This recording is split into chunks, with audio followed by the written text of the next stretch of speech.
皆さんこんにちは、アンリです。今日はアンソロピックから昨日2026年5月21日に正式リリースされたクロードコード V2.1.147 を IT に詳しくない方にもわかるように深掘りしていきます。あなたの会社の開発チームや外注先が書いたコードを人間レビュアーの代わりに AI が自動でチェックしてくれる時代が本日本格的に始まりました。これIT エンジニアだけの話ではありません。開発予算を握る部長クラス、外注先の納品を研修する経営者、新人の育成に頭を悩ませる現場リーダー、すべての中高年サラリーマンに直接聞く話です。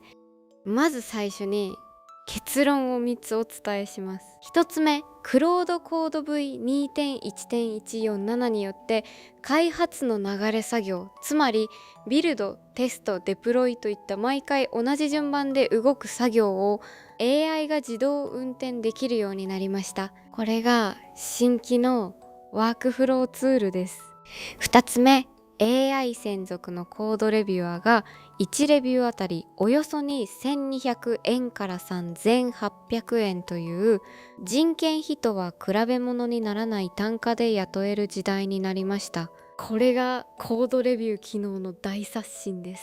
3つ目、ここが最重要なんですが、コードレビューには組織で使う管理型サービスと個人で使うローカル機能の2系統あります。この使い分けを間違えると月額に15万円超の請求書が突然届く罠が実際にあります。それでは一つずつ深掘りしていきます。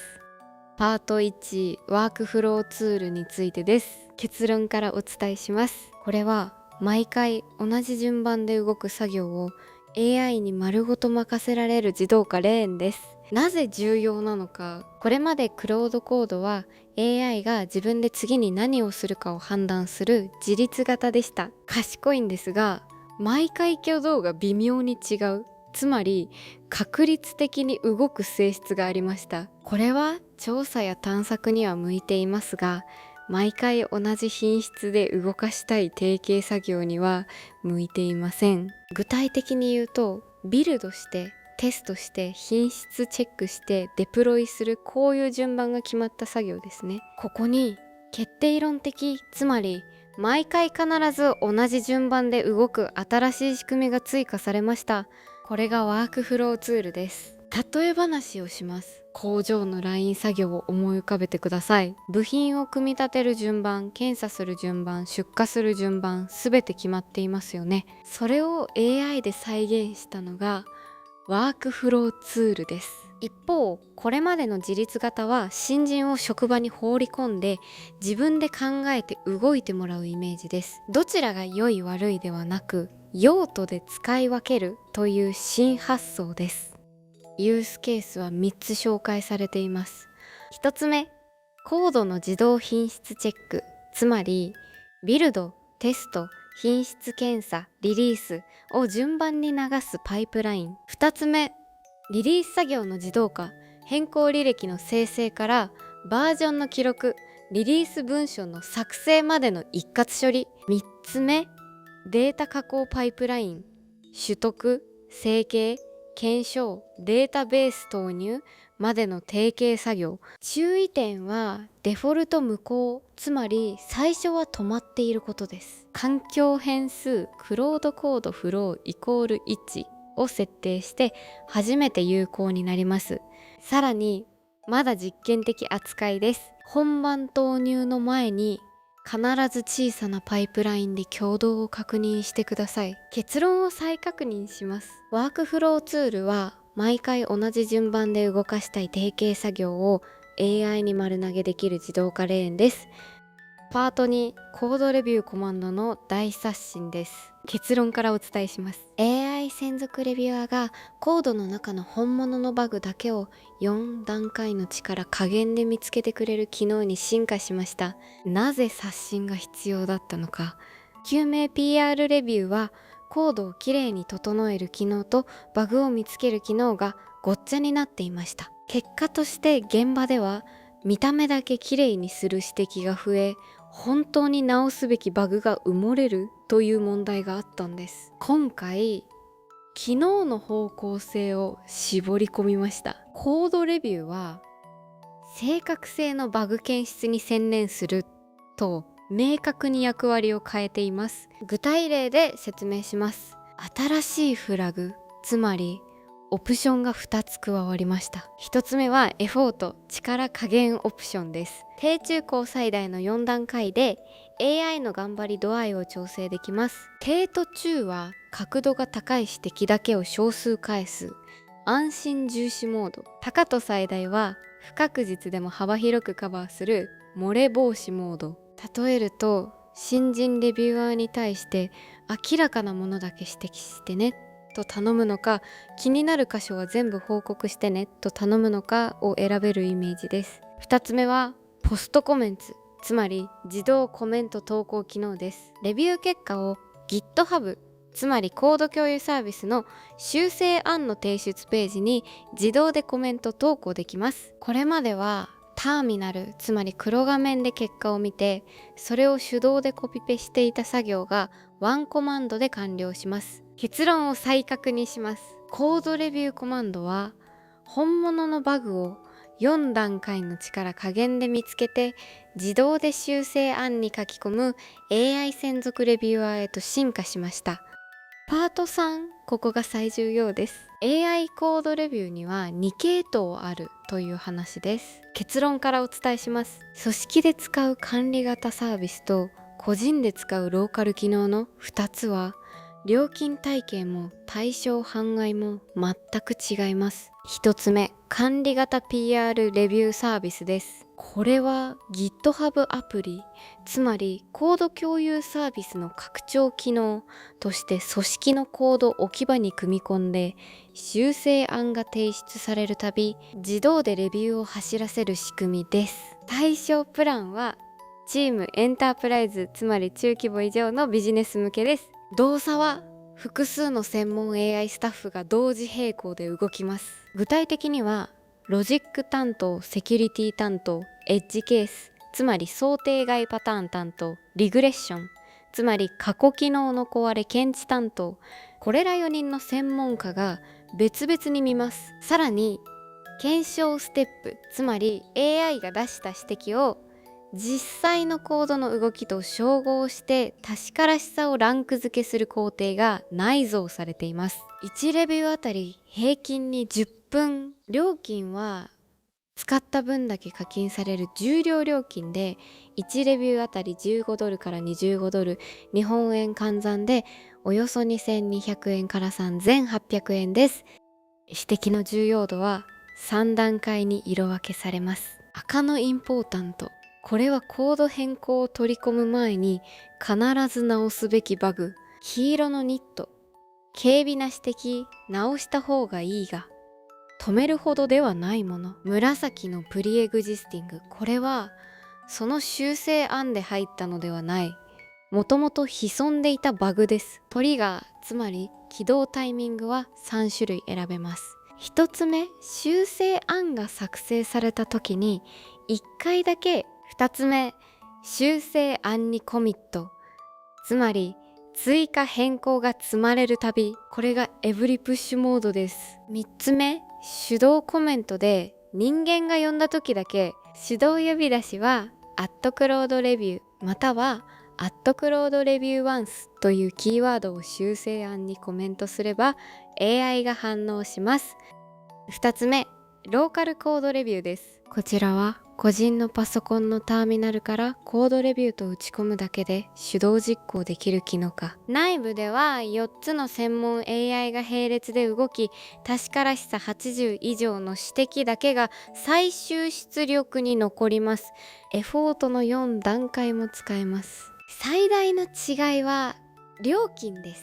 ローカル版は月額プランの中で動きます。つまり別請求は発生しません。個人開発オープンソース小規模チームにはこちらが最適です。結論を再確認します。組織で全修正案を AI レビューに通すなら管理型、個人や小規模ならローカル版です。混同するとコストが爆発します。パート4、 AI に組織独自のルールを教える Review.md というファイルの話です。結論からお伝えします。クロード .md と Review.md、 似た名前ですが役割は全く違います。クロード .md は AI が普段から読み込んでいるプロジェクトの常識集です。コードレビュー値にも参照されますが、ここに書いた違反は軽微指摘のニット扱いに降格されます。一方 Review.md はコードレビュー専用の最高優先指示書です。 AI への命令プロンプトの一番上に直接差し込まれます。つまり絶対に守ってほしいルールは Review.md に書くという使い分けです。具体例を挙げます。新しい入り口、つまりシステムの新しい入り口処理を作るときは必ずまとめての動作確認がいると書いておけば、これを破る修正案は最重要として赤のインポータントで指摘されます。他にも自動生成されたコードやテスト用のダミーファイルはレビュー対象から外す。軽微指摘は1レビューで最大3件まで、2回目以降のレビューでは本物のバグだけ報告して、こういった組織の暗黙ルールを全部 AI に教え込めます。注意点が2つあります。1つ目、ファイルが長すぎると逆効果です。挙動を変えたいルールだけを簡潔に書いてください。2つ目、Review.md が効くのは管理型サービスだけです。ローカル版のコードレビューは Claude.md 経由で挙動を調整します。結論を再確認します。組織共通の重要ルールは Review.md、 普段使いの常識集は Claude.md と覚えてください。パート5、料金と最も危険な落とし穴の話です。結論からお伝えします。エブリプッシュモード、つまり修正案が積まれるたびに自動レビューする設定にすると、月25万円を超える請求がある日突然届きます。なぜか1レビュー平均およそ3000円。これが修正案1件あたり何回も走るんです。例えば月100件の修正案がある中堅 IT 企業を想像してください。修正案1件につき平均10回コミット、つまり追加変更があるとすると月のレビュー回数は1000回です。掛け算すると月およそ300万円。これでは AI 化したつもりが人件費より高くつきます。対策は3つあります。1つ目、月額キャップ、つまり上限金額の設定です。管理画面のアドミンセッティングズで月額の上限を必ず先に決めます。例えば月50万円、月100万円といった具合です。上限を超えるとそれ以降は自動でスキップされ、修正案に上限到達のため今回は見送りというコメントが AI から自動投稿されます。2つ目、起動モードの選択です。エブリプッシュ、つまり毎回モードではなく修正案の最初の1回だけ、または手動で人間が呼んだ時だけというモードを選びます。これだけで料金は数分の1になります。3つ目、コード変更を取り込む前の品質チェック、つまりブロック条件の罠です。ここ技術的な話なんですが、実はデフォルトでは AI のレビュー結果は警告止まりです。つまり赤のインポータンの指摘があってもコード変更を取り込む操作が機械的にはブロックされません。止めたい場合は追加で結果を判定するスクリプトを自前で組む必要があります。これは入れただけで自動でブロックされると期待してはいけません。結論を再確認します。料金が読めないという批判はここを指しています。月額キャップを必ず先に設定してから運用を始めてください。パート6では、あなたの会社ではどう使い分けるべきかというユースケース5本立てです。結論からお伝えします。10発注教育リリース判定過去資産監査副業研修すべてに効きます。1つ目、外注先のコード品質チェックを社内で自動化です。外注ベンダーから納品されたコードを管理型サービスで自動レビューにかけます。これまで社内に技術がわかる人がいないと納品物の良し悪しが判断できませんでしたよね。これからは AI が客観的な指摘リストを出してくれるので、受け入れ判断の根拠になります。値引き交渉の材料にもなります。2つ目、新人エンジニアの教育コスト削減です。新人が書いたコードにベテラン上司が手取り足取り指摘していた業務を AI が代わりに行います。上司は本当に重要な部分だけ自分の目で確認すれば済むので、教育の負担が大幅に減ります。3つ目、リリース直前の最終チェックです。営業部から明日リリースできますかという問い合わせが来た時、AI が即座にコードを総点検し、安全に出せるかを判定します。リリース後の事故、これが減ります。4つ目、過去コードのリスク監査です。既存のコード置き場に定期スキャンをかけ、紫のプリエグジスティングカテゴリー、つまりもともと潜んでいたバグをあぶり出します。数年前に書かれたまま誰も触れていないコードに実は重大な欠陥が眠っていることがよくあります。5つ目、業務委託や副業エンジニアの成果物研修です。経営者個人がローカルコードレビューを使い、1件ずつ納品物を AI チェック。専門知識がなくても品質判定の根拠が手に入ります。結論を再確認します。 AI コードレビューは開発部だけのものではありません。経営、購買、人事、すべての部署がその成果を享受できます。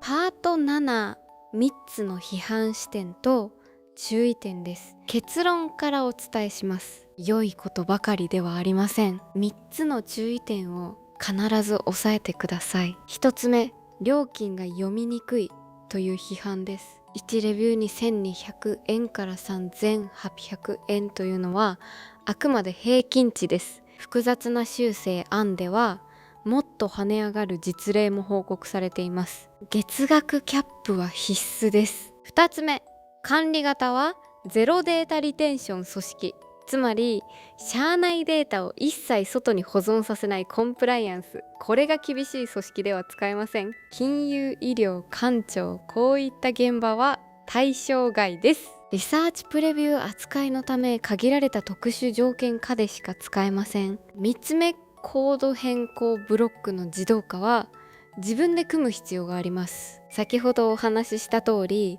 AI レビューの結果で自動的に変更ブロックがかかるわけではありません。これを期待して導入すると肩透かしを食らいます。結論を再確認します。料金キャップ、対象組織の確認、ブロック自動化の設計、この3点が導入時の必須チェックです。それでは最後に日本の中高年サラリーマンが明日から取るべきアクションを3つお伝えします。1つ目、まずご自身のパソコンにクロードコードを入れてローカルコードレビューを自分のコードに対して試してみてください。月額プランの範囲内で追加費用なしに AI レビューの実カラをその目で確認できます。2つ目、会社の開発部長に管理型サービスの試験導入を提案してみてください。月額キャップ$500から$1000、つまりおよそ7万円から15万円程度の小さな実証から始めるのがおすすめです。半月で AI レビューの費用対効果が数字で見えます。3つ目、レビュー .md を社内のコードルール集として活用してください。新しい入り口処理にはまとめての動作確認必須。自社で禁止しているライブラリの使用検出。こういった俗人化していた組織値を明文化して AI に教え込みます。これが会社の AI 資産になります。最後にもう一度結論を整理します。クロードコード V2.1.147 で開発の流れ作業を AI が自動運転、1レビューに1200円から3800円で AI 専属レビュアー、チーム導入は管理型、個人と小規模はローカル、この3点が今日からの新常識です。月額キャップを必ず先に設定すること、レビュー .md で組織値を AI に教え込むこと、ここが現場リーダーと経営判断網が必ず抑えるべき要点です。今日のニュースでこれは気になると思ったトピックがあれば、ぜひコメント欄で教えてください。皆さんの関心が高いテーマは次の動画で深掘りしていきます。チャンネル登録と通知ベルをオンにしていただければ毎日の AI ニュースを見逃さずチェックできますよ。それではまた次の動画で。